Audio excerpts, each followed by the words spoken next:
سیاسی انا اور سیاسی بقا کے درمیان پھنسی پاکستانی قوم۔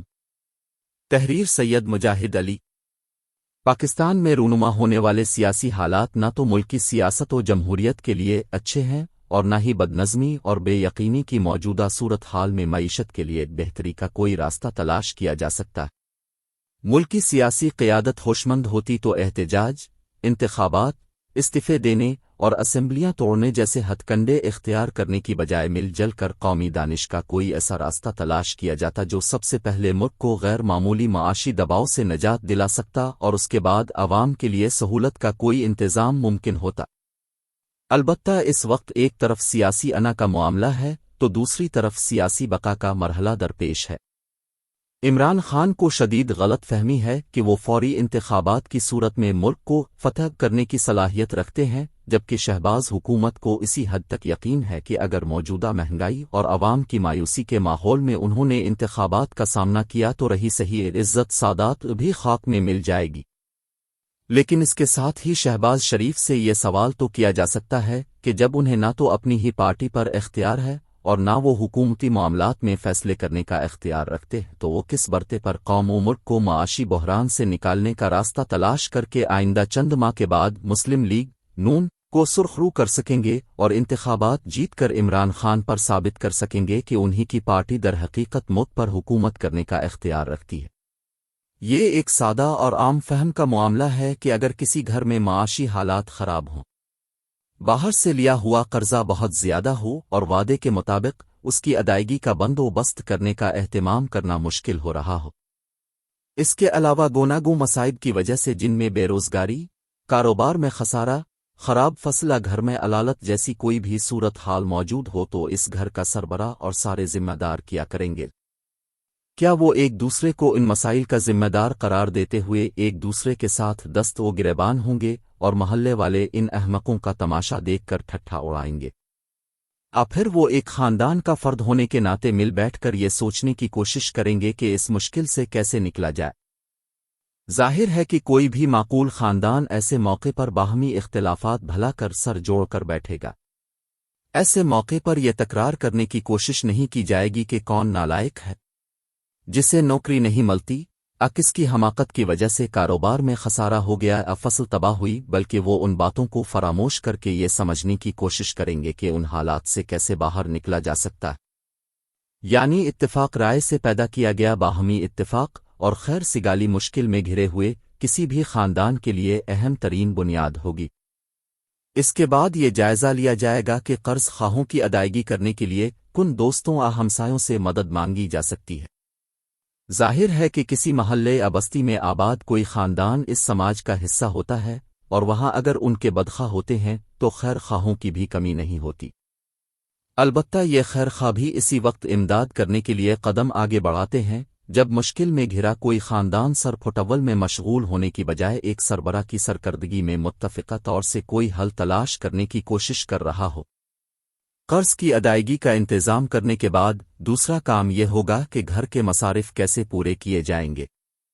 ایسے میں ایک تو سب اہل خاندان اپنی جمع پونجی اس مشکل وقت کے لیے سامنے لائیں گے، پھر یہ دیکھا جائے گا کہ طرز زندگی کو تبدیل کرنے اور پیٹ بھرنے کے لیے کم از کم مصارف پر گزارا کرنے کی ترکیب کی جائے۔ مثال کے طور پر اگر ہفتہ میں 2 بار گوشت پکایا جاتا تھا تو اسے 1 بار کر دیا جائے، اگر سبزیاں مہنگی ہیں تو دال پر گزارا کر لیا جائے، اگر 3 وقت کھانے کا رواج ہے تو 2 وقت روٹی کھانا معمول بنایا جائے اور اس دوران تمام لوگ اپنی صلاحیتوں کو بروئے کار لاتے ہوئے خاندان کی آمدنی میں اضافہ کی کوشش کریں۔ یوں قرض چکانے کے علاوہ معیار زندگی کو واپس پرانی سطح پر لانے کا اہتمام کیا جائے۔ اب اس سادہ سی عام فہم مثال کی روشنی میں پاکستان کو ایک خاندان سمجھتے ہوئے صورتحال سمجھنے کی کوشش کی جائے تو عام عقل کا انسان بھی یہ سمجھ سکتا ہے کہ اپنے سب سے بڑے دشمن ہم خود ہی ہیں۔ سب ایک دوسرے کو احمق، بے ایمان، ناعاقبت اندیش اور ملک کا دشمن قرار دے کر یہ دعویٰ کرنے کی کوشش کر رہے ہیں کہ اس قوم کو مشکل سے نکالنے کا راستہ بس اسی کے پاس ہے، اور یہ امیر کو مسلط کرنے کے لیے کون سا راستہ اختیار کیا جا رہا ہے۔ ایک تو یہ کہ اسمبلیاں توڑ دی جائیں اور فوج و عدلیہ سے کہا جائے اب آگے بڑھو اور حق و سچائی کو پہچانو اور ہماری مدد کرو، کیونکہ یہی در حقیقت قوم کو معراج تک پہنچانے کا راستہ ہے۔ ملک کے حالات پر غور کرتے ہوئے اگر اسمبلیاں توڑنے یا استعفے دے کر ضمنی انتخابات کی عیاشی پر اصرار جیسے معاملات پر معمولی عقل و شعور سے غور کرنے کی کوشش کی جائے اور اس کا مقابلہ مشکلات میں گھرے خاندان کی مثال سے کیا جائے تو یہ طریقے بالکل ویسے ہی ہیں کہ پورا خاندان دیوالیہ ہونے کے قریب ہو، روٹی پکانے کے لیے گھر میں آٹا نہ ہو اور گھر کے دو اہم فرد اس بات پر ایک دوسرے کا گریبان پکڑے کھڑے ہوں کہ یہ مسئلے تب ہی حل ہوں گے جب اس کی شادی کر دی جائے۔ پھر دیکھنا گھر میں کیسی برکت آئے گی۔ ذرا سوچئے کہ ایسی بحث کرنے والے خاندان کی مدد کے لیے کوئی بھی ہمسایہ یا دوست آگے بڑھے گا، ان احمقوں کی عقل پر ماتم کر کے اپنے گھر کی راہ لے گا۔ دوسری طرف قومی ضرورتوں کو سیاسی مجبوریوں پر ترجیح دینے والی حکومت کا یہ حال ہے کہ اس کے ماہر وزیر خزانہ کو ابھی تک یہی معلوم نہیں ہو سکا کہ ملک کی معیشت میں مسلسل کیوں گراوٹ ہے۔ دنیا اور دوست ممالک معاشی استحکام کے لیے جو ضمانتیں چاہتے ہیں وہ IMF کے ساتھ معاہدہ کے ذریعے ہی پوری ہو سکتی ہیں، لیکن ایک طرف اسی IMF کو ولن بنا کر پیش کیا جاتا ہے اور دوسری طرف خود کسی سپر مین کا کاسٹیوم پہن کر عوام کو یہ تاثر دینے کی کوشش کی جاتی ہے کہ ٹارزن میدان میں اتر آیا ہے۔ اب نہ تو IMF اور نہ ہی دوسرے ادارے اس کے مقابلے میں چوں کرنے کا حوصلہ کر سکتے ہیں۔ جانا جا سکتا ہے کہ ایسی حرکتوں سے خود کو بے وقوف بنانے کے علاوہ کوئی مقصد حاصل نہیں کیا جا سکتا۔ وزیر خزانہ نے ایک بار پھر پیٹرولیم کی مصنوعات میں اضافہ نہ کرنے کا فیصلہ کیا ہے اور روپے کو مارکیٹ ریٹ کے مطابق قیمت تعین کرنے کے لیے آزاد چھوڑنے سے گریز کیا جا رہا ہے۔ دوسری طرف IMF انہی دو اقدامات پر زور دے رہا ہے۔ اس کی کیا وجہ ہو سکتی ہے؟ کیا عالمی مالیاتی ادارے کو پاکستانی عوام سے کوئی خاص دشمنی ہے؟ نہیں، اس کی ایک ہی وجہ ہے کہ پاکستان کی قومی آمدنی اس کے معلوم اخراجات سے بہت زیادہ ہے۔ IMF اگر ملک کو سرمایہ دے گا تو وہ معاشی اصلاحات کا مطالبہ بھی کرے گا۔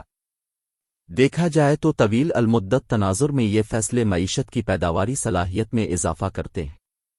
بالکل ویسے ہی جیسے مشکل میں گھرا ہوا ایک خاندان فوری مسائل سے نمٹنے کے لیے سخت فیصلے کرتا ہے، پھر سب اہل خانہ مل کر گھر کی آمدنی بڑھانے کی کوشش کرتے ہیں۔ پاکستانی حکام اور اپوزیشن یہ سادہ سا اصول بھی سمجھنے پر تیار نہیں ہے۔ عمران خان کو حکومت نالائق دکھائی دیتی ہے کیونکہ وہ IMF کی شرائط پوری کرنے میں ناکام ہو رہی ہے۔ اسحاق ڈار کو مشکل فیصلے کرنے میں اپنی موت دکھائی دیتی ہے کہ پنجاب میں انتخابات کی صورت میں مشکل سیاسی فیصلوں سے عام گھرداری کا بجٹ زیر بار ہوگا اور وہ اس کا غصہ حکومت پر نکالیں گے۔ شہباز حکومت کا یہ دعویٰ غلط ہے کہ وہ قومی مفادات کے لیے سیاسی مقبولیت کو داؤ پر لگا رہی ہے۔ حکومت کے فیصلے اس کے برعکس ہیں لیکن نامکمل ہیں، اس لیے نہ تو عوام کا مالی بوجھ کم ہوتا ہے اور نہ ہی قومی خزانہ میں ڈالروں کی آمد شروع ہو رہی ہے۔ حکومت اپوزیشن دونوں میں سے عوام کو یہ کوئی نہیں بتائے گا کہ انتخابات کے بعد جو بھی اقتدار میں آئے گا اسے یہی مشکل فیصلے کرنے پڑیں گے۔ سارا قضیہ انتخاب اور اس میں برتری حاصل کرنے کا ہے۔ ایسے میں قومی مفاد اور عوام دوستی کے سب دعوے گمراہ کن اور جھوٹے ہیں۔ اگر یہ سیاست دان ملک سے مخلص ہوتے تو ایک دوسرے کا گریبان پکڑنے کی بجائے ایک دوسرے کا ہاتھ تھام کر مسائل سے نکلنے کی کوشش کرتے۔